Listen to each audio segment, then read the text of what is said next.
Students, hope you will be fine. We have studied about different type of scheduling algorithm. We have studied about SJF, FCFS, SRTF and round robin algo. Now, today we will study about the HRRN scheduling. It stands for highest response ratio. Students, अगर हम बात करें तो ये जो हमारी scheduling algo है ये मोस्ट ऑप्टिमल है। मींस हम इसका ऑप्टिमली यूज़ कर सकते हैं।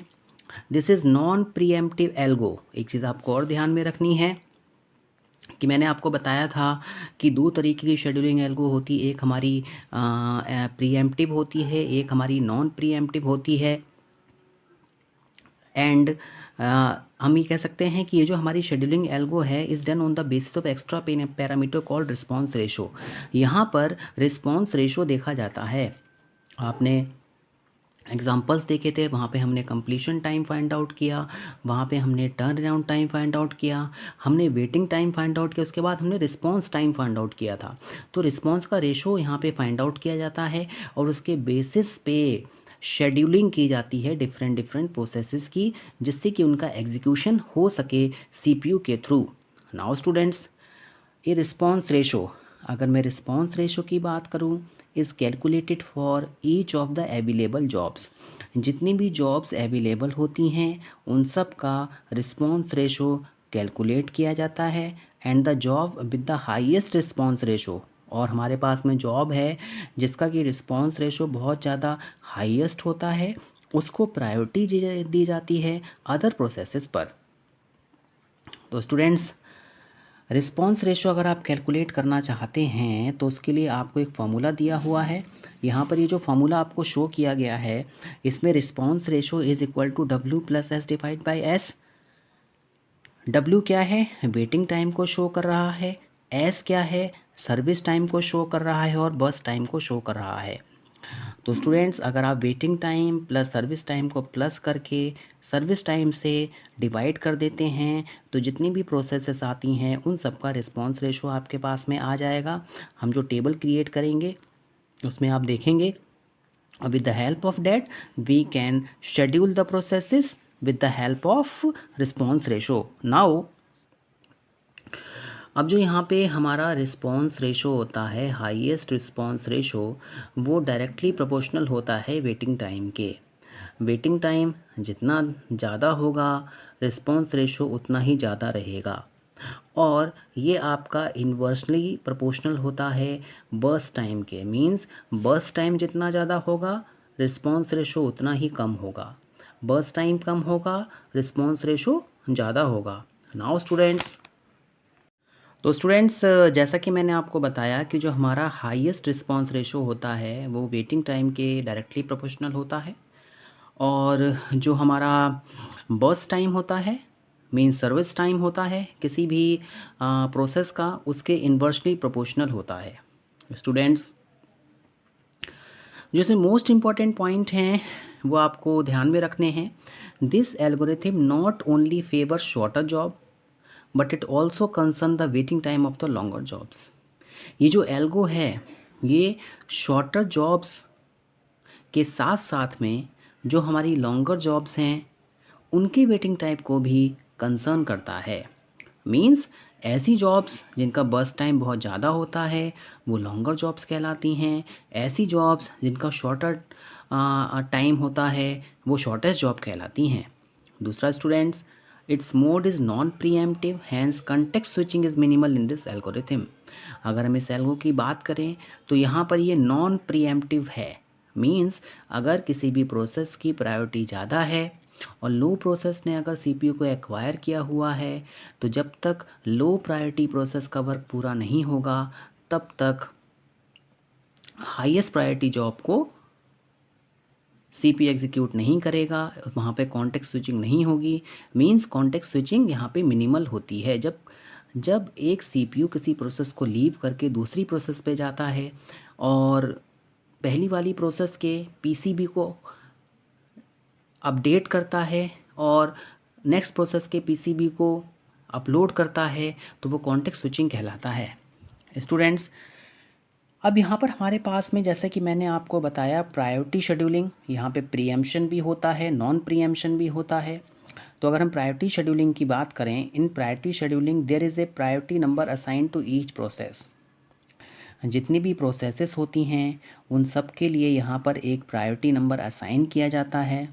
इन सम सिस्टम, हमारे पास में ऐसे ऑपरेटिंग सिस्टम हैं जहाँ पर अगर नंबर लोअर है तो उस प्रोसेस की प्रायोरिटी हायर होती है। हमारे पास में ऐसे भी सिस्टम्स होते हैं जहाँ पर हायर नंबर है किसी भी प्रोसेस का तो उसकी प्रायोरिटी हायर होती है।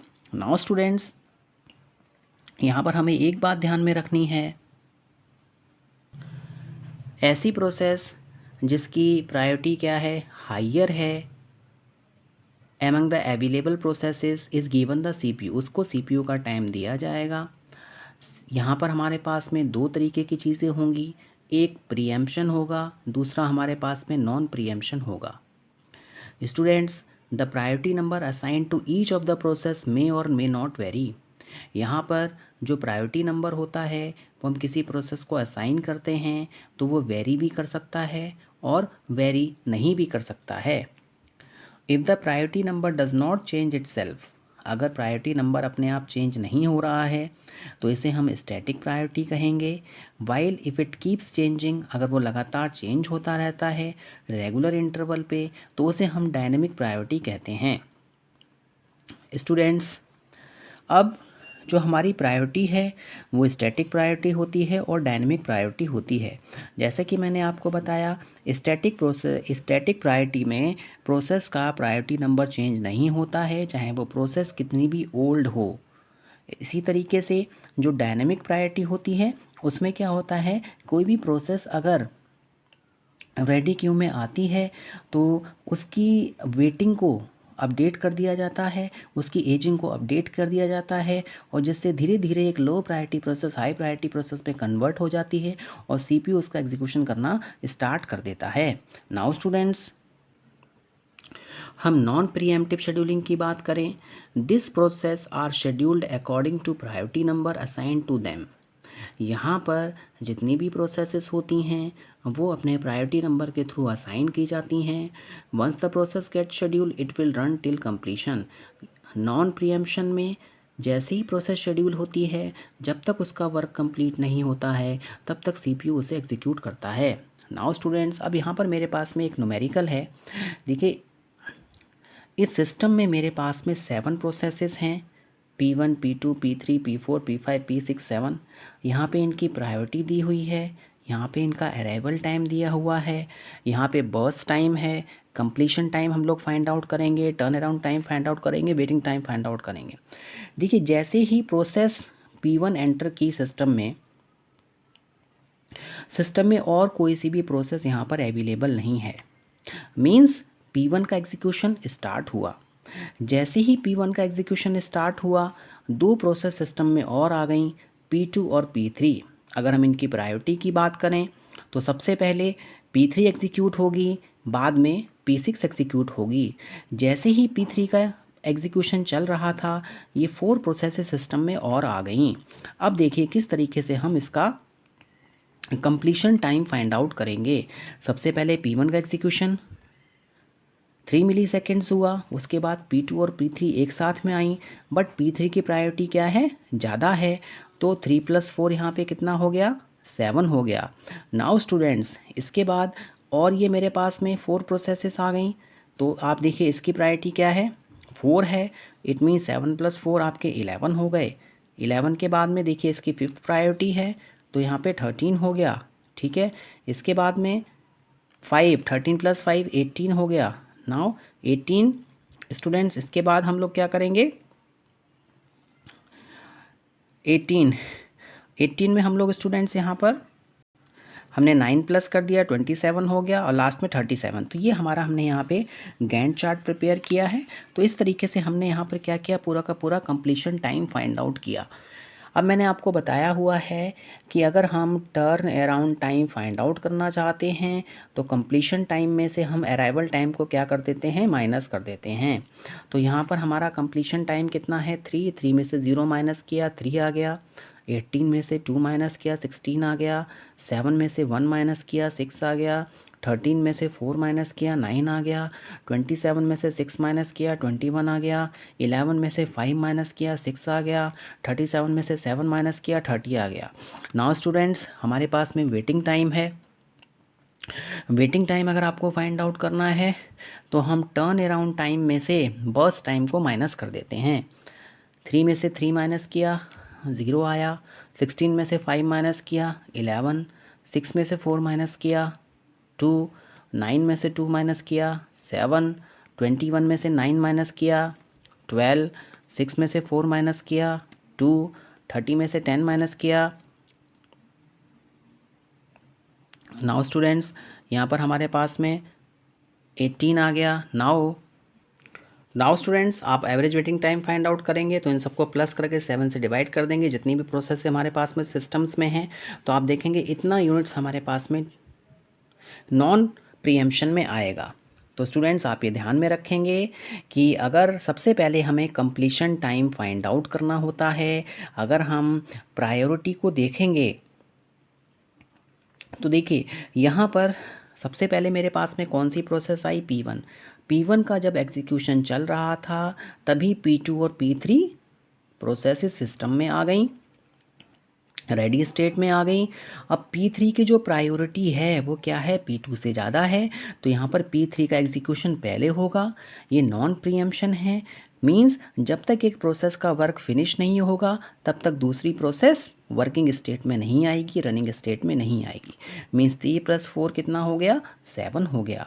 नाउ स्टूडेंट्स, इसी तरीके से अब हम बात करें, P3 का जब एग्जीक्यूशन चल रहा था तभी हमारे पास में 4 प्रोसेसेस और आ गई।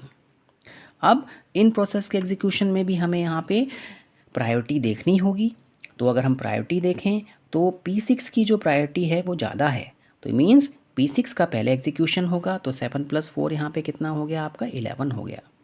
इसके बाद में P4 का टर्न आया, क्योंकि प्रायोरिटी इसकी क्या है, 5 है, तो यहाँ पर हमने 11 आपने एग्जीक्यूशन किया था, 11 + 2 कितना हो गया, बस टाइम 2 है, यहाँ पे 13 हो गया। तो इस तरीके से हम ये सारा का सारा कैलकुलेशन परफॉर्म करते हैं। Hope you have understood this one. Thank you very much.